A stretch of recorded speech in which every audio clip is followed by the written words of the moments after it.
થાઈલેન્ડમાં છે ને અત્યારે કેરી મળે. જો આ કેરી છે અને આ એક એની અલગ કંઈક વેરાયટી છે. જો આ કેરી છે, કેરી, ભાત અને રાજેશભાઈ બીજું શું છે આની યારે ખાવાનું કીધું તમે? ભાઈ આ છે ને સ્ટીકી રાઈસ અને મેંગો.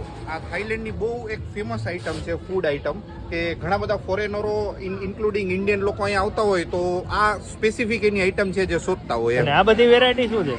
આ બધી ભાઈ એને અલગ અલગ બધા સ્મૂધીઝ બનાવ્યા છે, બરાબર. મેંગો અને બરાબર મિલ્ક અને આ શું કહેવાય બ્લુબેરી, સ્ટ્રોબેરી, આ બધા ફ્રૂટ સાથે એને સ્મૂધીઝ બનાવ્યા છે. અને આખું બધું કોમ્બો લાગે છે. આ આખા ભાઈ ગિફ્ટ પેક્સ છે બધા લોકોને ગિફ્ટ ફ્રૂટ અહીંયા આવું ગિફ્ટ કરે. અને આનું નાળિયેર કેવડું મોટું છે. વાહ. આખી માર્કેટમાં આવી રીતે જ હોય મસ્ત મજાનું એમ ને? નાના નાના આખી રીતે આખા કેબિન જે બનાવેલું હોય.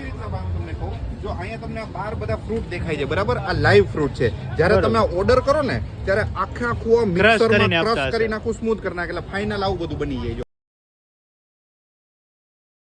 બરોબર, ક્રશ કરીને આપણે મિક્સ જ્યુસ છે એમ નેચરલ. અહીંયા આવી રીતે આખી માર્કેટ હોય. આ પટાયાની માર્કેટ. અહીંયા આખા પાછા રાજેશભાઈ આ આખા ફ્રૂટ છે ભાઈ. આ સેમ જ છે જો બધાની અંદર. આખા ફ્રૂટ તમે જ્યારે કહો ને તમને આખું ક્રશ કરીને સ્મૂધી બનાવીને આપી દે. ખુશી કેવું લાગે છે? આઈટમ બધી એવી જ બનાવી છે ને. નાળિયેર જો એનું શણગાર જ એવો માણસને પીવાનું મન થઈ જાય, કંઈક ને કંઈક પીવાનું મન થઈ જાય.